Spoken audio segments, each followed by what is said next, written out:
What's up, everyone? Welcome into another edition of the Why Am I a Mets Fan podcast. That's Ashley Wenskoski. I'm Samantha Croston, and we are two Syracuse-based sports reporters with a whole lot to say about baseball. Hi, Ashley. How are you doing this evening? Hi, welcome back everyone to another edition of the Midnight Chronicles. I'm back, so is my fig tree. Some people have acknowledged the fig tree. Thank you for that.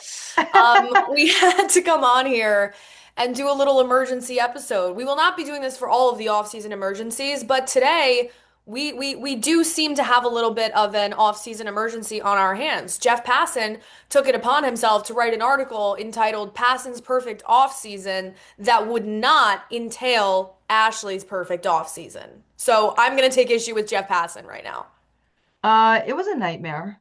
The things that he was discussing, it was a nightmare.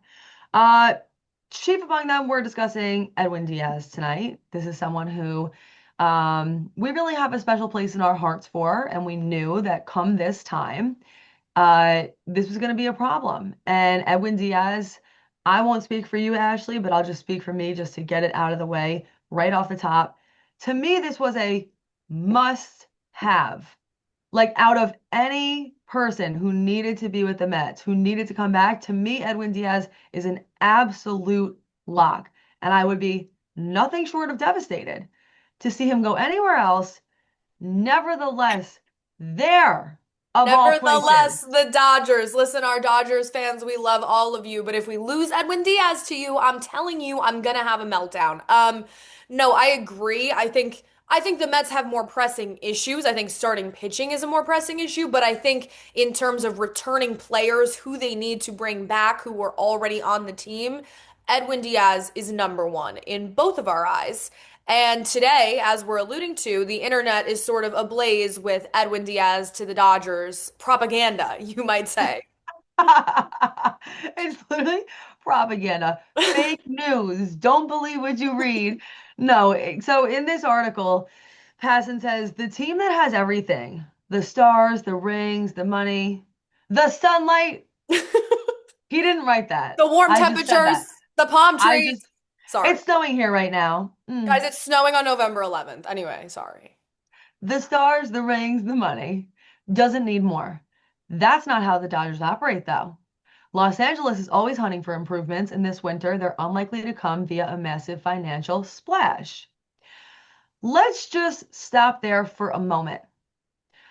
I I have an announcement to make, which is that he says in this first sentence, the team that has everything, the stars, the rings, the money, doesn't need more. I actually disagree though, because I think that if you're a team like the Dodgers and you are really trying to build a legacy here and you're trying to go for a three-peat, you do always need more. Honestly, good Certainly. on the Dodgers. Round of applause, Dodgers, once again, because it's like that is exactly what you should be doing. You should be thinking about the pieces that you need. You should be hunting, you should be chasing, you should be playing chess, and you should be on the offensive end of the goddamn basketball court. Like, I really feel in this instance that they are doing exactly the right thing if they go out there and grab Edwin Diaz. Not only because they would have Edwin Diaz, but because the Mets would not have him. Yeah, no, certainly. And I think that that will be their strategy. I do not expect the Dodgers to stand by and sit out in free agency by any means. I think there are some top line free agents that they're going to be after, even in the lineup, right? We talked about Kyle Tucker the other day, some of those guys. But I also think that reliever wise, I do think Passan is correct in stating the obvious that if the Dodgers have a glaring need, if they do, it's a high leverage closer big time reliever. And so I think that him targeting Diaz, while we're not happy about it due to our personal affiliations for the Dodgers, does make sense. He went on in that article to say the Dodgers are not inclined to go 10 plus years on Kyle Tucker. They don't need Kyle Schwarber, and they're starting pitching with the return of seven pitchers who contributed in Hmm. 2025, along with River Ryan and Gavin Stone coming back from major surgeries, is a strength. While they have plenty of room to maneuver for a trade, the most obvious move is to hope the second time's a charm in spending big money on a closer after Tanner Scott's disappearing act this year. Sign free agent closer Edwin Diaz. And I would like to say that the disappearance or the lack of usefulness from Tanner Scott this season was an underrated storyline that the Dodgers somehow survived, right? They get him at the deadline. It's basically the biggest reliever edition of the year in a sense, and he pretty much comes in and does nothing, right? Or I'm sorry, they did not get him at the deadline. They got him prior to last year. They signed him to a 4 year, $72 million contract. Big money for a reliever. But he only appeared in 61 games, 4.74 ERA, and he was not pitching in the playoffs because he was hurt. So when you think about that next year, that they don't have any of those front end, back of the line or back of the relievers. I was about to say back of the rotation. No. When they don't have any of those guys in the bullpen, and Tanner Scott's going to be a giant question mark. Roki Sasaki, I mean, Dodgers fans can correct me, but in all likelihood, it feels like he's going to go back to the rotation, back to a starting role, at least for the regular season. So when you're looking at your bullpen, yeah, you have some guys coming back, like Passan mentioned, but you don't have that big time closer shutdown guy. Totally understand that. Mind you, it is worth noting that Passan also put in the Mets column that bringing back Edwin Diaz makes sense. You don't say. Don't play both Okay. sides here, Jeff. Don't do that. Listen, Jeffy, I'm if going to you're get going to mad. make some big statement in the Dodgers column, I'm going to need you to stick with it. Yeah. Mind you, even worse, David Stearns on if the Mets have internal options at closer if Edwin Diaz does not resign. Listen to this crock of shit. He said, I would imagine over the course of the offseason, we're going to add to our bullpen. You never know exactly how the back end of your bullpen is going to take shape. Here's the thing. I would imagine, you can imagine, I can imagine. This is not the time for him to imagine, to dream. This No, is the time for him to act. you may never know. David, I might not know, but you should know because if you don't know, nobody else does. No, You never know exactly. If you don't know, then who? Then who? Then then who? who? No, we are going to get into David Stearns' comments that the GM meetings are going on right now today because I was unhappy with a few things that he said. Again, prioritizing internal options in a few areas, but that we'll save for a more Mets geared episode at a later date. Right now, yes, the Diaz thing, I completely agree. That was not the answer that I or anyone else was looking for from him. Secondarily, let's just think about Edwin Diaz for a minute. Let's just lay out the scope of what Edwin Diaz is, okay? He's going to be 32 next season. He's not young. He's not on the front end of his career. Let's make no mistake.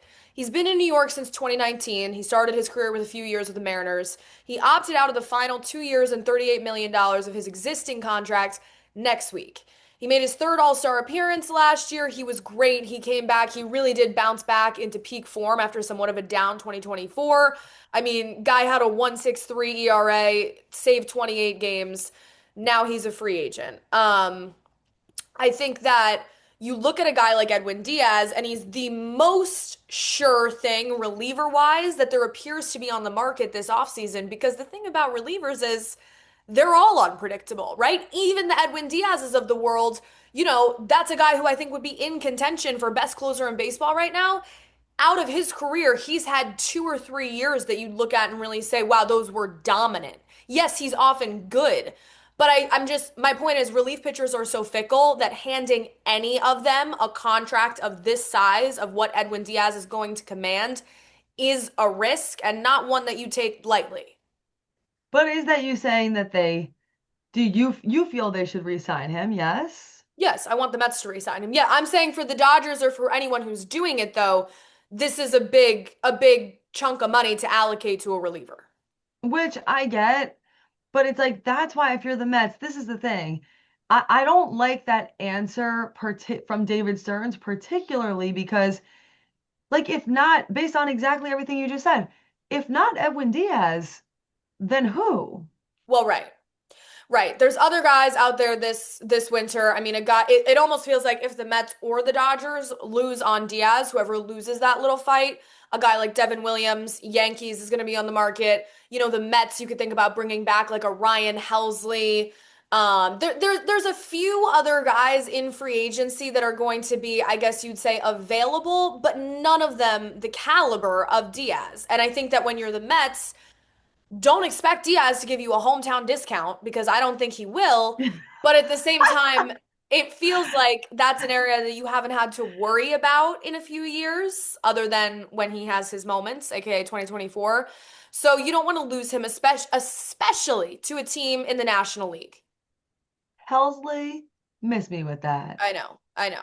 even Devin will, I mean, damn, like though these are not the options that I am interested in, nor tantalized by. Not I tantalized. want Edwin Diaz. Like of all the guys, I just feel like this is the guy who you have to lock down because you're right. Especially under like because you mentioned it's like between let's just say it is the Mets and the Dodgers, it's like a little battle. For the Dodgers, it kind of is a little battle in a sense because they just have so many other strengths. With the Mets, you don't know exactly next year what are going to be the strengths, what are going to be the weaknesses. Obviously, starting pitching had crazy ups and downs this year. Edwin Diaz was like one of the most consistent pieces the entire time. Obviously, you admittedly could not say that every year. Edwin Diaz is certainly unpredictable, but he is an unpredictable that I know, that I am familiar with, and that I am comfortable with.